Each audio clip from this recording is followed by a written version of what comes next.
In this tip of the day, let's take a look at a way in which we can speed up the process of adding dimensions within OneCNC. I'm going to hit the spacebar twice, and let's pan this over to the left just a little bit. Let's head over to the Command Manager and select Dimensions. From here, I'm going to select Diametrical Dimension. I'm going to left-click that edge, pull the dimension down right about here and left-click.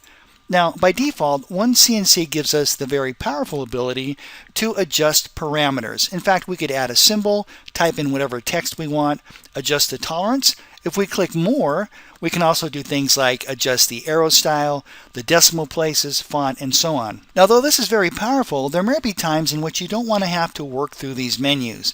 Well, if you uncheck this option called Show Edit on Create, you won't have to work through the menus. We can click OK to that. Now, I'm still inside the diametrical dimension command. I'm going to left-click this edge, pull the dimension right about there, left-click, and that's it. The command's been executed, and I don't have to work through those additional menus. Let's do that again. Let's rotate the view just a little bit. I'm going to zoom in. I'm going to grab that diameter, going to pull that dimension right about there, and let's left-click. That looks good, and again you can see that we don't have to work through those additional menus.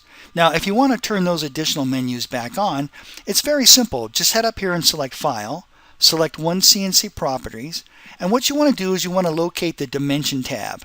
Click on the Dimension tab, and at the very bottom just left-click the Show Edit on Create. Once you've done that, click OK, and now that option will be turned back on.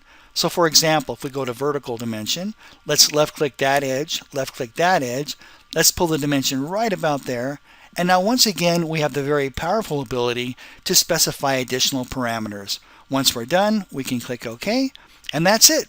Alright, thank you so much for watching this tip of the day, and I look forward to seeing you in the next video.